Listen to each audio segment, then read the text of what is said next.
नमस्कार, भारत 360 देख रहे हैं आप और मैं हूं आपके साथ प्रियव्रत दीक्षित, हाजिर उस बुलेटिन को लेकर जिसमें वो खबरें होती है जिनका आपसे होता है सीधा सरोकार। तो आप पूरे आधे घंटे बने रहिए हमारे साथ। चलिए खबरों की ओर रुख कर लेते हैं। और क्या आपने कभी सुना है कि ठगों ने पुलिस विभाग की कोई फ्रेंचाइजी ले रखी हो? मेरठ में जो हुआ उसने खाकी के इकबाल और स्मार्ट पुलिसिंग के तमाम दावों की धज्जियां उड़ाकर रख दी। फर्जी पुलिस चौकी, जी हाँ, सुनकर भी आपको अचंभा लगेगा कि फर्जी पुलिस चौकियां भी होती हैं। अभी तक सिर्फ खबरें आ रही थी कि फर्जी कहीं कांस्टेबल मिल रहे हैं, तो कहीं फर्जी सीओ मिल रहे हैं, कहीं फर्जी एसपी मिल रहे हैं, लेकिन अब फर्जी पूरी पुलिस चौकी ही चल रही थी। डीआईजी, एसएसपी और ना जाने कितने सीओ साहब एसी कमरों में बैठकर फाइलों के अंबार लगा रहे थे मेरठ में, और उनकी नाक के नीचे मोहकमपुर में दो ठग छोटे मियां और बड़े मियां बाकायदा फर्जी थाना सजाकर रंगदारी वसूल रहे थे। सवाल यह है कि जिस शहर में पुलिस गश्त और इंटेलिजेंस यानी कि एलआईयू के नाम पर भारी भरकम बजट फूंक दिया जाता हो, पानी की तरह बहा दिया जाता हो, वहां महीनों तक एक अवैध थाना कैसे चलता रहा? क्या खाकी की आंखों पर चढ़ा दबंग चश्मा इतना अंधा हो चुका है कि उसे अपनी ही वर्दी की सरेबाजार नीलामी दिखाई नहीं दे रही? बीट कांस्टेबल से लेकर पीआरवी वैन तक सब आखिर किस गहरी नींद में सोए हुए थे? इसी सवाल के साथ अपनी पहली रिपोर्ट की शुरुआत करते हैं।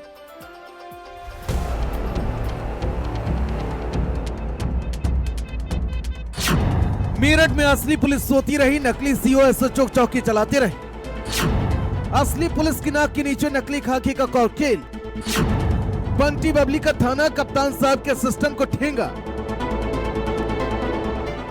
स्क्रीन पर खड़े छोटे मियां और बड़े मियां कोई बहुत बड़े डॉन या माफिया नहीं, बल्कि ये वो तो शातिर ठग हैं जिन्होंने पूरी मेरठ पुलिस के डीआईजी, एसएसपी और कप्तान साहिबान की आंखों में ऐसी धूल झोंकी है कि असली खाकी की भद्द पिट गई। जरा सोचिए, जिस मेरे शहर में चप्पे चप्पे पर गश्त का दावा किया जाता है, एलआईयू के नाम पर लाखों का बजट फूंक दिया जाता है, उसी शहर में इन दो शातिर ठगों ने पुलिस को सीधी चुनौती देते हुए अपनी खुद की नकली चौकी खोल डाली। और हमारे अफसर आंखों पर रेवन का दबंग वाला काला चश्मा चढ़ाए इसी कमरों में सब चंगा सी की फाइलें निपटाते रहे। हम इस समय उसी फर्जी चौकी के बाहर मौजूद हैं। यहाँ पर जो है आप देख सकते हैं, ऊपर एक कार्यालय लिखा है, मोहकमपुर जनपद मेरठ। ये जो है ये पहला गेट है इस फर्जी पुलिस चौकी का, और उसके बाद ये दूसरा गेट है। यानी कि एक घर के अंदर जो है ये पूरी अस्थायी रूप से एक फर्जी चौकी जो थी वो बना रखी थी। यहाँ पर हनी ट्रैप में लोगों को फंसा कर लाया जाता था और उसके बाद उनसे अवैध वसूली का खेल शुरू होता था। तालियां बजाइए जरा मेरठ पुलिस के उन आला अधिकारियों के लिए जिनके शहर में डीआईजी से लेकर एसएसपी, एसपी सिटी और ना जाने कितने सीओ साहब एसी कमरों में बैठकर स्मार्ट पुलिसिंग का दावा करते हैं। लेकिन इसी स्मार्ट पुलिसिंग के नाक के नीचे मोहकमपुर में इन दो ठगों छोटे मियां और बड़े मियां ने यूपी पुलिस की बाकायदा एक प्राइवेट फ्रेंचाइजी खोल दी। इन चेहरों को देखिए, ये वो छोटे मियां और बड़े मियां हैं जिनका नाम राहुल और आकाश है। ये वो हैं जिन्होंने मेरठ पुलिस के सिस्टम का जनाजा निकाल कर रख दिया। मोहकमपुर के एक कमरे में पुलिस की चौकी सजाई गई। वही चौकी प्रभारी वाली कुर्सी, वही मेज, वही वर्दी का रौब, पीछे लगी महापुरुषों की तस्वीरें भी लगाई गई। ये दोनों ठग इंस्टाग्राम पर शिकार फंसाते, न्यूड वीडियो कॉल करते और फिर थानेदार बनकर लोगों को अपनी इस फर्जी चौकी में उठाकर लाते। यहाँ एनकाउंटर की धमकियां दी जाती और बाकायदा रंगदारी वसूली जाती।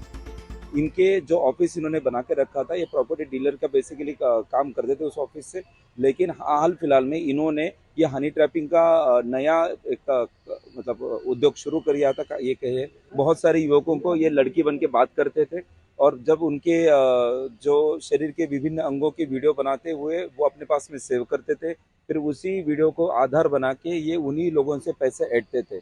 जैसे कि अगर कोई व्यक्ति इनके डर में नहीं आता था तो ये खुद ही अपने को पुलिस वाले बताते थे। जो लेकिन लानत हमारा खुफिया तंत्र पर, जिसे अपने ही इलाके में पनप रहे पैरेलल थाना दिखाई नहीं दिया। मेरठ में बड़े बड़े धुरंधर पुलिस अधिकारी बैठते हैं, डीआईजी, एसएसपी, एसपी सिटी और ना जाने कितने सीओ, लेकिन इन छोटे मियां और बड़े मियां ने बता दिया कि आपके दबंग चश्मे के नीचे कितना अंधेरा घना है। कप्तान साहब जवाब दें, आपके बीच के वो कांस्टेबल क्या कर रहे थे जिन्हें हर मोहल्ले की खबर रखने के लिए तनख्वाह दी जाती है? आपकी वो पीआरबी गाड़ियां जो दिन रात हूटर बजाकर भौकाल काटती हैं, उन्हें इस फर्जी थाने की भनक आखिर क्यों नहीं लगी? जो ये आरोपी हैं उनके पास अवैध असले मौजूद थे, हथकड़ी मौजूद थी, पुलिस की वर्दी मौजूद थी, जिससे वो लोगों को डराते धमकाते थे। आखिर पुलिस की नाक के नीचे इतनी बड़ा खेल, एक फर्जी चौकी चलनी, खुद को एक बड़ा अधिकारी सीओ, दरोगा, इंस्पेक्टर बताना, फर्जी पुलिसकर्मी फर्जी पुलिस चौकी के अंदर बैठने, कितने महीनों कितने सालों से ये खेल चल रहा था, ये मेरठ पुलिस के लिए एक बड़ा सवाल है। सच्चाई तो ये कि अगर नीरज पाल नाम का पीड़ित खुद ब्रह्मपुरी थाने में जाकर अपनी किडनैपिंग की गुहार न लगाता तो आज भी मेरठ पुलिस चैन की नींद सो रही होती और ये छोटे मियाँ बड़े मियाँ अपना थाना मजे से चला रहे होते। अमूमन पुलिस जब कोई बड़ा खुलासा करती है तो प्रेस कॉन्फ्रेंस में अपनी छाती चौड़ी करके बैठती है, लेकिन मोहकमपुर की इस फर्जी पुलिस चौकी का खुलासा पुलिस की कामयाबी कम और उसका सबसे बड़ा फेल्योर ज्यादा लग रहा है। इस घटना ने साबित कर दिया कि महकमे के बड़े अधिकारियों का सिस्टम पूरी तरह से जंग खा चुका है। इन दो ठगों ने सिर्फ खाकी वर्दी का मजाक नहीं उड़ाया बल्कि पुलिस के आला अधिकारियों को खुलेआम ठेगा दिखाया है। मेरठ से भारत समाचार के लिए शुएब जिया की रिपोर्ट। और अब बात कर लेते हैं यूपी के सियासी